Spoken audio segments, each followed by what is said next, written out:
Good afternoon. Welcome po sa press briefing ni Presidential Communications Secretary Martin Andanar. Good afternoon, sir. Congratulations. Thank you, Rocky. Good afternoon sa lahat. Thank you, ma'am. Thank you.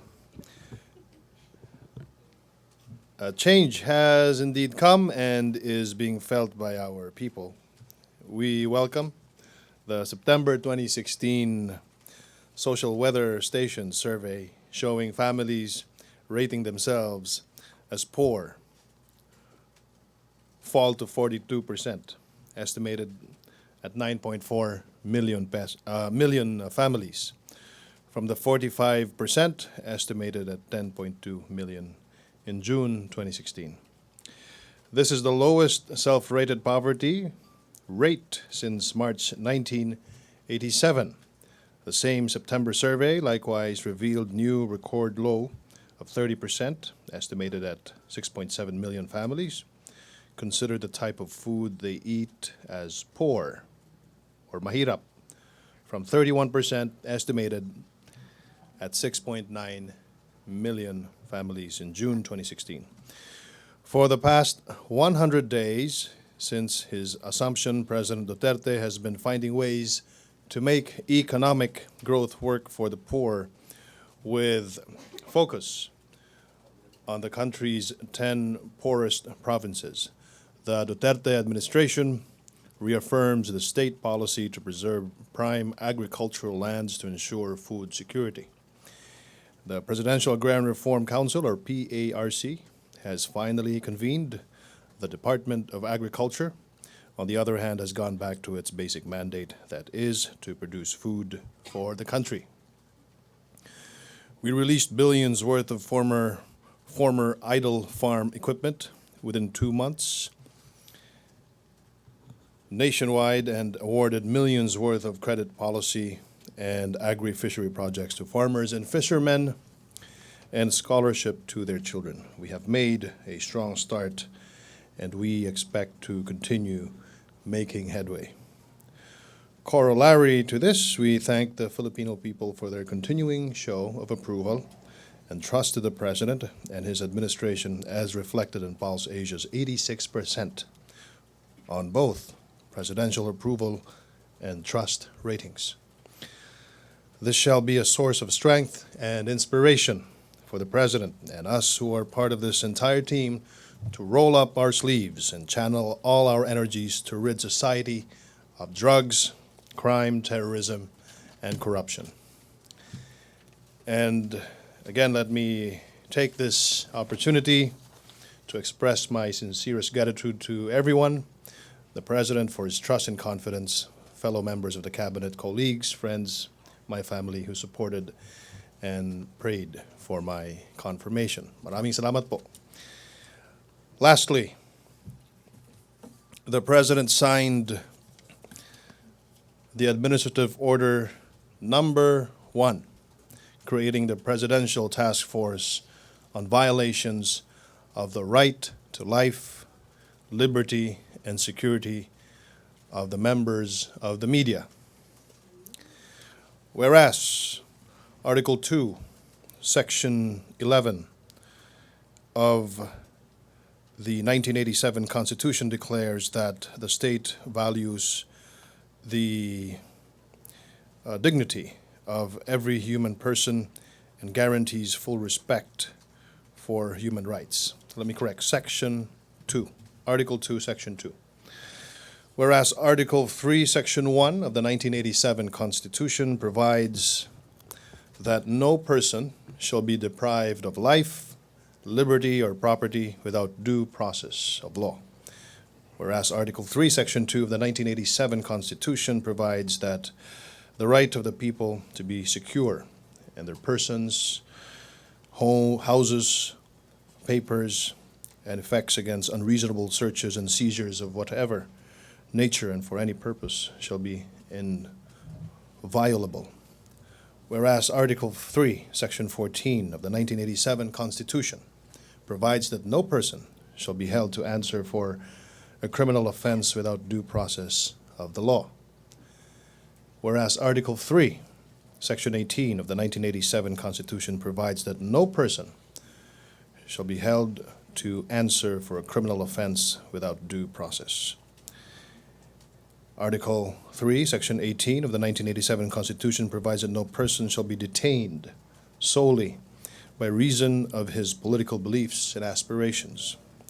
Whereas the United Nations Educational, Scientific, and Cultural Organization, UNESCO, noted that the safety of journalists and the prosecution and punishment of those who kill members of the media are essential to preserve the fundamental right to freedom of expression guaranteed by Article 19 of the Universal Declaration of Human Rights.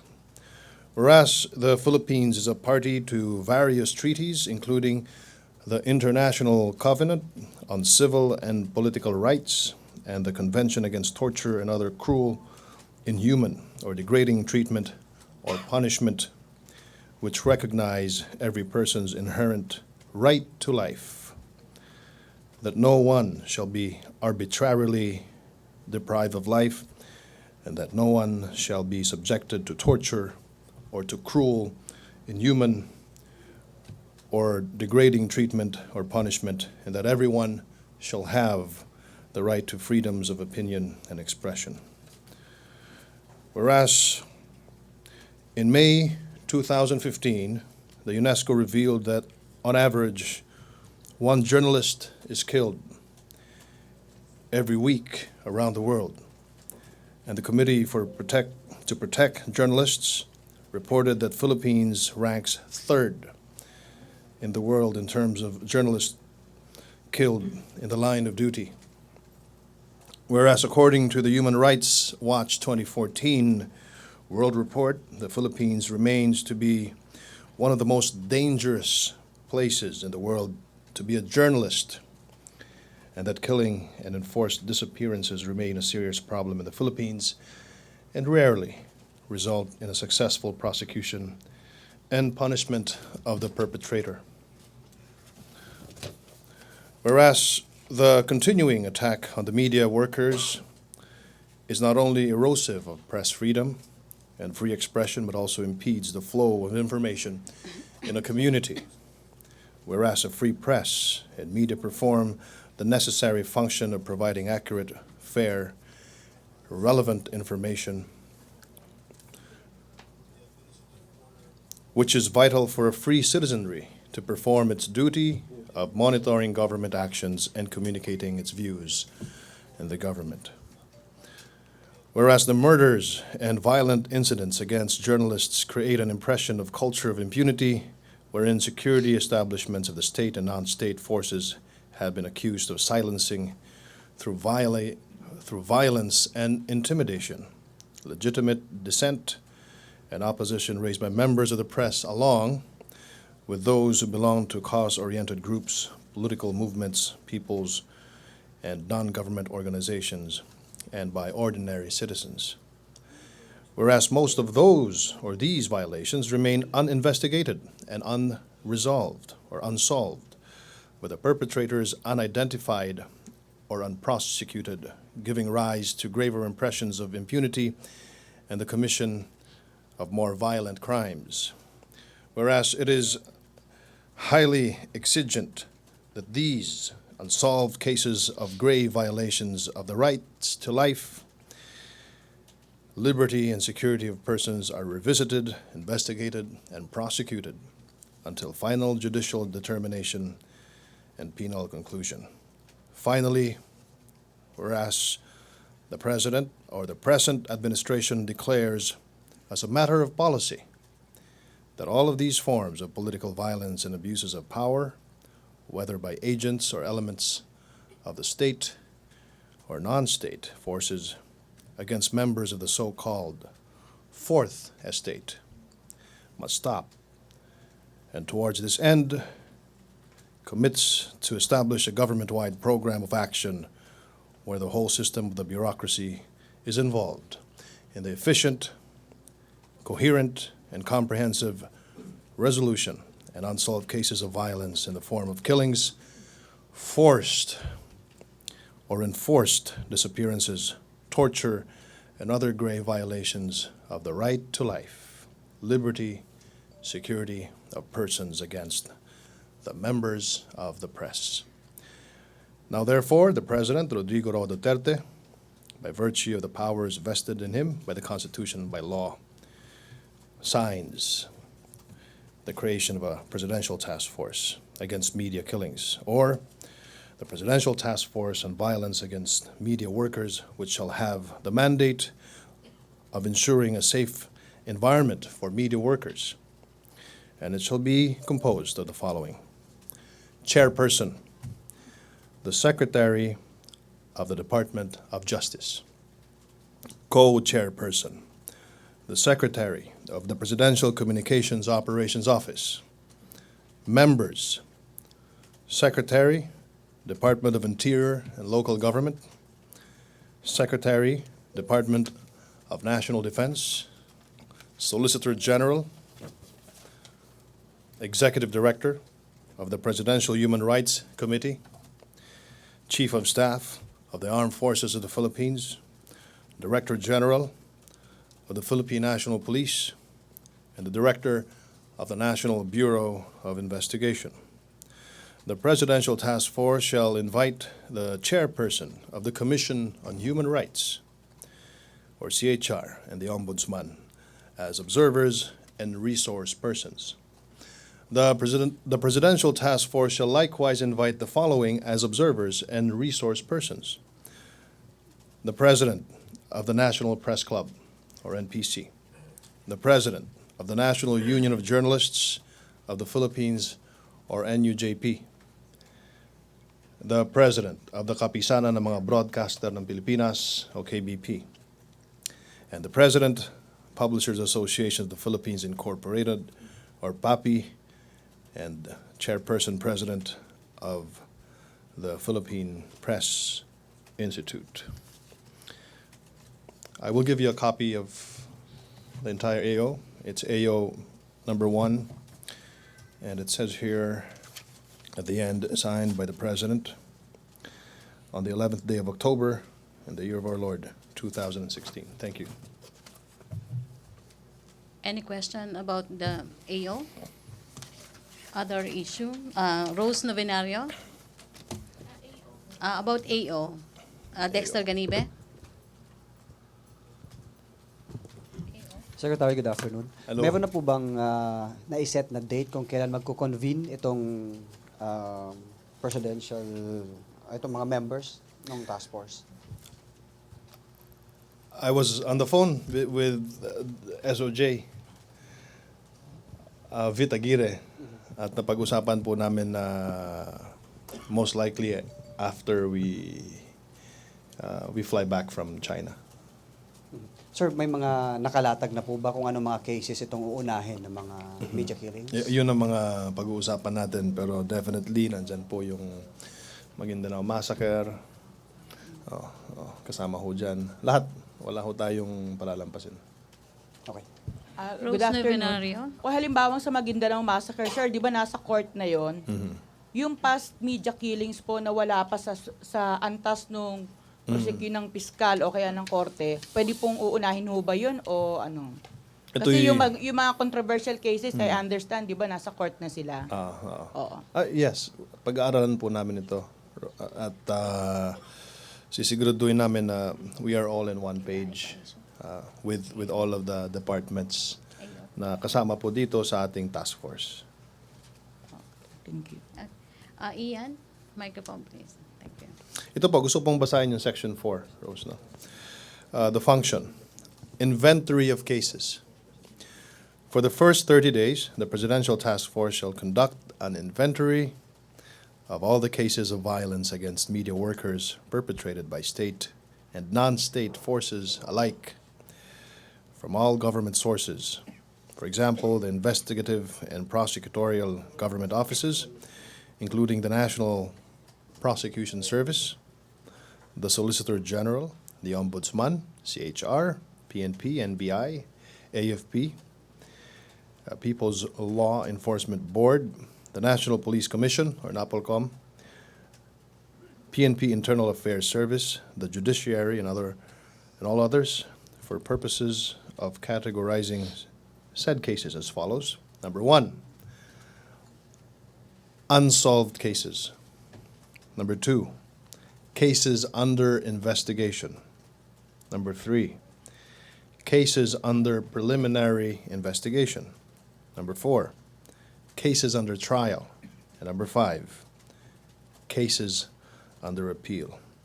Simultaneously, the Presidential Task Force shall also source data of cases from non-government sources, specifically independent and non-partisan international and national human rights organizations and groups.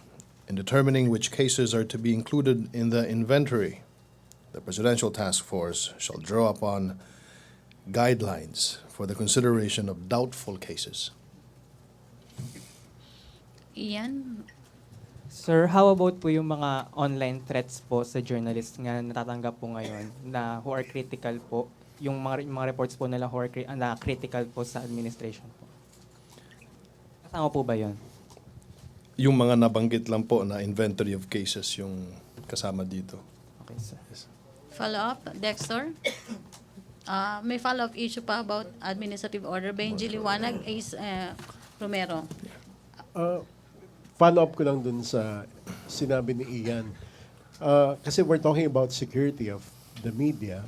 And yung threats, isa ito dun sa mga nakararating palagi sa should this government magbibigay ba kayo ng any security for that purpose, yung mga may death threat? Kanino ba lalapit yung media? Ganun pa rin ba? The same? Or didiretso na rito sa task force? Or will be going to the Philippine National Police for the assessment of the threats, Secretary? So what would be? We can assist the media kung meron mga threats. Who? The Presidential Task Force. At the Presidential Yeah. Task Force. Pwede niyong ibigay sa amin yung report, and then as long as ito na may napag-uusapan. Okay. And of course, kaya nga natin AO. binuo ng ating Pangulo itong Presidential Task Force on violations of the right to life, liberty, and security of the members of the media. So nandyan po yung security of the members of the media. Okay. Yeah. You will provide security personnel also. I will have to discuss that with the Philippine National Police. Okay. Thank you, Benji. Thank you very Ace much. Romero, to be followed by Celerina on AO. So, Secretary, just for the record, online threats are not covered by the AO. I have not seen it here, but naturally, if you're threatened anywhere, be that online or on the ground, it's still a threat, and it still violates your security and your right to have a good life, liberty, and security, as mentioned in this administrative order. So what can the AO do about journalists being vilified, harassed, threatened by trolls or by supporters of whatever partisan group? What can that task force do for these journalists and to those threatening them? That's a good question. The most important function of this administrative order number 1 is, again, creating the Presidential Task Force on violations of the right to life, liberty, and security of the members of the media. So pwede po kayong magsumbong. Ito'y pag-uusapan po ng iba't ibang ahensya na kasama dito, at yung mga members or yung mga private members ng Presidential Task Force, kasama na po dyan. Yung KBP, yung PAPI, NUJP. At pag-uusapan po natin ito, ilalatag natin ng husto kung yung implementing rules and regulation. We will get there. Thank you, Sec. Last two questions about AO, and then lipat tayo sa ibang issue ng China. Celerina? Good afternoon, sir. Sir, after the inventory of the cases, what will happen? After the inventory of the cases, then there will be an investigation. At habulin natin yung mga taong tutulungan natin yung pagbigay ng hustisya doon sa mga unresolved cases, yung mga hindi pa na papailan ng kaso. At bibilisan din natin ang proseso para mas lalong matulungan sa lalong mas madaling panahon yung mga kapatid natin sa industriya na nanganganib ang buhay. Meron ba, sir, like, ilalatag na time frame as to, like, when would be these cases be resolved? Meron bang ganon? Hold on. Meron akong nabasa dito na, okay. Submission of report.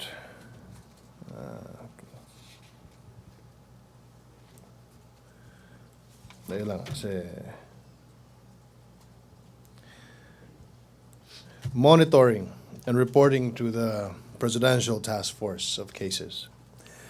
The Presidential Task Force shall designate a special oversight team composed of investigators and prosecutors, which shall actively monitor developments on the cases included in the inventory of cases referred to in paragraph A, and regularly report and submit recommendations to the Presidential Task Force.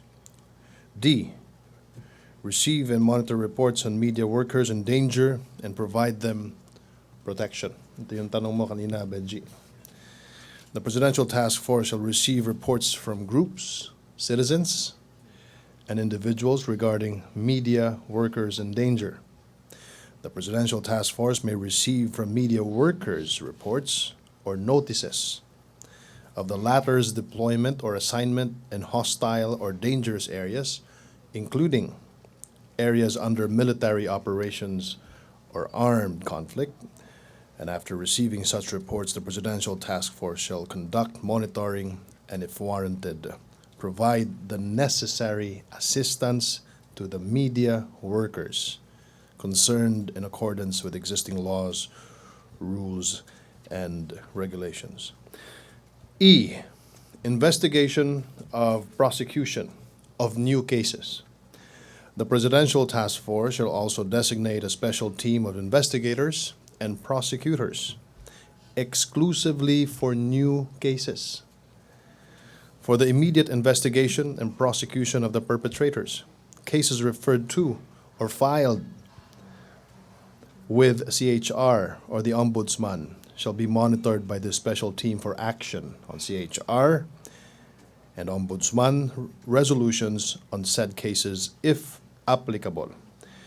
If the investigation has already been started beforehand or complaints have already been filed with the agencies included in the Presidential Task Force, the special team shall oversee, supervise, and monitor the investigation or preliminary investigation conducted by the agencies under the Presidential Task Force, notwithstanding the conduct of an ongoing investigation by the CHR or the Ombudsman. However, the special team shall actively coordinate with the CHR and the Ombudsman in the conduct of these concurrent investigations. In the case of torture, the special team shall ensure that Section 9 of Republic Act Number 9745, or the Anti-Torture Act of 2009, on the 60-day period for investigation of a complaint for torture, is followed by the DOJ, the Public Attorney's Office, PNP, NBI, and the AFP. I'll give you a copy. This is long. Okay, JP, and then Rose. Last two questions about AO and then other issue na. Hi, sir. Good afternoon. Afternoon. Sir, can we know the wisdom of the president why he signed this particular EO? Is this EO, sir, the response of the president to criticisms on the murder of June Pala, the Davao-based journalist, sir? The president, if I'm not mistaken, he earlier said that June Pala deserves his death. The creation of this administrative order, as you all know, was announced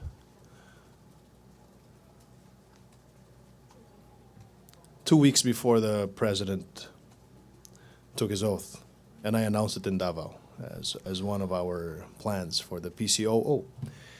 And when the president took his oath, about 2 weeks after that, we began to draft the administrative order. But then again, nauna yung Freedom of Information Executive Order. The reason why the President wanted this admin order or administrative order number 1 is because he cares for you, for us. And he believes in freedom of the press. Okay, thank you, sir. Okay, Rose? Good afternoon, sir. Magkano po yung magiging pondo ng task force at saan po manggagaling ito? Magandang tanong yan. Kakausapin ko po muna si DOJ Secretary Vit Aguirre as the chairman, as the first among equals in this AO. At ito po ay aming babalangkasin. Pag-uusapan po namin kung magkano ang kailangan dito. Pero let me read Section 8, or the funding. The initial funding requirements for the operation of the Presidential Task Force shall be determined by the Department of Budget and Management, or DBM, subject to compliance with existing laws and the usual government budgetary, accounting and auditing rules and regulations. Appropriations for the succeeding years shall be incorporated in the regular budget proposals of involved agencies. Section 9. Sir, kasama na po yan sa sa sa proposed 2017 budget. Hindi pa po. Hindi pa. Yan po. Okay. Tricia? About other issue na tayo. JP? Basahin ko na lang to para ito na yan. Lahat. Joke. Hi, sir. Hi. Sir, on China. Sir, China. can we get an outlook of the president's trip next week? Brunei and China, what do we expect to gain from these trip of the president? Thank you, JP sir. will have a formal press brief by the DFA tomorrow in the same room. Thank you, sir. Okay. No more questions? Okay na? Ay, sir, another follow-up po sana on the statement of the Vice President wherein she said that the plan of the Presidential Agrarian Reform Council to enforce a moratorium on land conversion, it's somehow hurting the homeless, sir. The efforts of the administration, it echoes basically what the economic team of the president is saying. Sir, do we already have a what's the take of the palace, sir, in the issue, and has the president said about this, sir? I will have to No, sorry. consult CABSEC, Cabinet Secretary June Vasco. Okay po, thank you, sir. Ina Andolong? Good afternoon, sir. On China still. China. The president has made it clear that he wants to do away with the beggar's mentality or the mendicant mentality when it comes to our relations with other countries. How does he intend, or how does the administration intend to do this in our effort to build stronger ties with China? One is public-private partnership. Another one is inviting more investors or foreign direct investors to come in the country. Another one is the build, operate, and transfer. There are various ways to do this without begging for money from other countries. Specifically, sir, how do we avoid that kind of situation when we start talking to China, if and when we start talking to China about our claims in the South China Sea? How do we avoid that situation that? where we may be, or where the president might feel that we're begging or we're in that mendicant mentality when we start talking to China about our claims over the South China Sea? It's apparent that the president wanted a soft landing on the issue of the West Philippine Sea or the South China Sea, if you're coming from China. And it is also clear that the President wants to open our doors to different countries, not only to China, for more investments. And amongst many issues and amongst many bilateral agreements or possible agreements with China or MOUs, the issue of the West Philippine Sea has been settled already as far as the PCA is concerned. And the President also said in one of his speaking engagements that he will not go out of the four corners of the document, and he will deal with that on a later date. Okay. Lastly, speaking of that decision, not to say that we should confront China, but are we not being a mendicant when we are asking China to allow our fishermen in Scarborough Shoal, which has practically been declared ours? We will have to wait for the dialogue to happen in China. So Tricia and Catherine and Vance na lang. Last 3 questions. Hi, sir. Good Hello, afternoon. Mr. Po. Senator Panfilo Lacson yesterday said that he agreed with actress Agot Isidro when she said that she doesn't want to be hungry. Sabi ni Lacson na sa isang banda si Agot Isidro may sense na kung gusto mo magutom ka mag-isa, wag mo kaming idamay. I think this is a response to President Duterte's statement that to sacrifice a little. So, can we get the palace reaction to this? And magugutom ba ang mga Pilipino at some point? Sinabi na po ng Pangulo natin na nirespeto po natin ang opinyon ni Binibining Agot Isidro. Kaya hayaan na lang po natin na yung sinabi ng Pangulo, let's just leave it at that. But I think Senator Lacson is trying to express na if sumama ang ekonomiya, if there will be like problems in the economy because of the statements, what can we do about it? Or is there any plan to parang hindi sumama ang ekonomiya? I think that was just trying to... Yeah, okay. Yeah, we have a plan. You can ask the Department of Agriculture, Secretary Manny Piñol, and rest assured that yung buffer stock natin ng bigas ay sobra-sobra. Okay, Okay, sige, thank sir. you. Vance Fernandez and then Catherine Valente. Yes. Here? Sir, Vance? good afternoon. How large is the business delegation that will join the president in China? Is it 400 businessmen? Ma'am, magandang tanong po yun. Siguro hayaan na lang po natin ang Department of Foreign Affairs sumagot dahil ito po'y nagbabago by the day. Alam naman po natin na yung ating mga negosyante ay they're spending for their own, and every day nadadagdagan yung gustong sumama. Yes, and another issue, sir. Why is the dissolution of One Negros region important for the palace? Why? Why is the dissolution of the One Negros region, Okay. yes, important for the palace? Because we're going to save more money. Short answer. That's it. Thank you, Vance. Catherine? Sir, good afternoon po. Regarding sa Cabela's statement kahapon, sinabi niya po the President has own alternatives in defending our country's executive economic zone. So may we know po kung ano po yung mga alternatives sa sinasabi ni Sir Cabella. Is there any country that the Philippines will partner with? Alternatives, sir. Meron. Alternative. Yes, sir.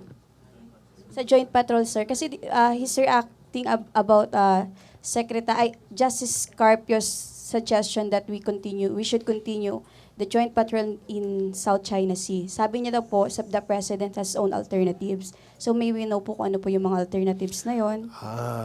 Sige.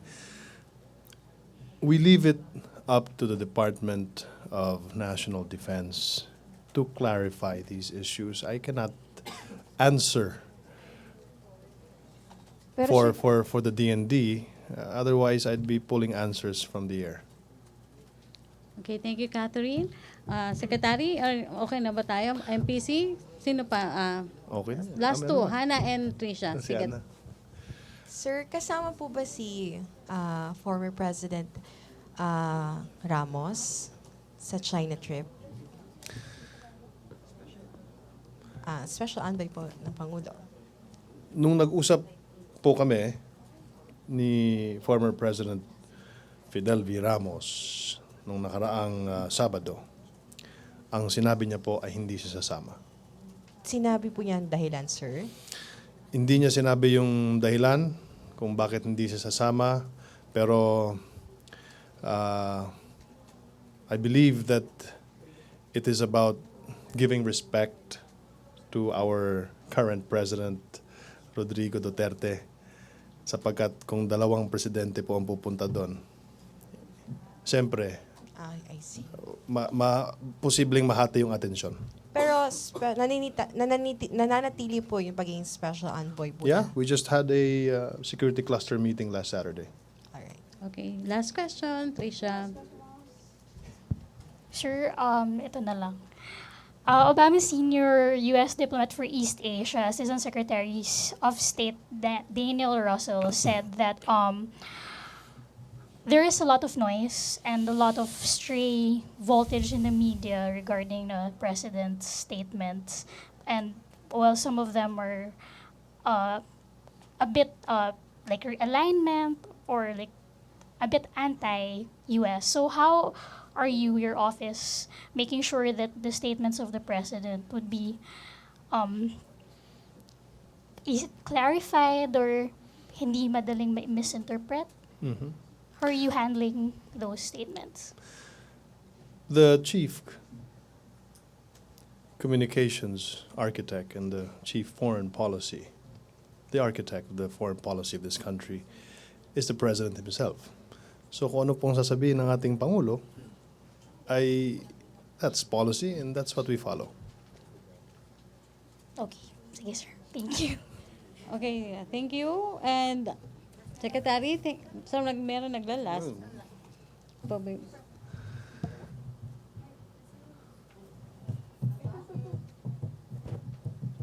Ay, sir, may statement po kahapon si NEDA Director General Pernia na yung moratorium on land conversion na proposal ni DAR Secretary Rafael Mariano ay hindi raw po, ay tinututulan po nila at sumulat na po sila kay Presidente, sila nila DTI, DOF, Secretary. At yung ano naman po, panukalang 125 pesos across the board wage increase na panukala naman ni Labor Undersecretary Joel Maglunsod ay hindi rin daw po pinapaboran ng economic managers ng administration. Ano po yung meron po bang parang lumalabas na parang may nag-uumpugang interest po ba ito ng mga agenda ng militante na nasa gabinete or dito po sa economic managers ng administration? Hindi ko pa nabasa ang report na yan at hindi ko pa rin po nakausap ang ating NEDA Secretary at ganoon din po yung mga kasama natin sa DAR at iba pa mga ahensya na may interest dito sa bigayan ng lupa at yung pagpapataas ng sahod ng ating mga manggagawa across the board. Pero hayaan mo at alamin natin.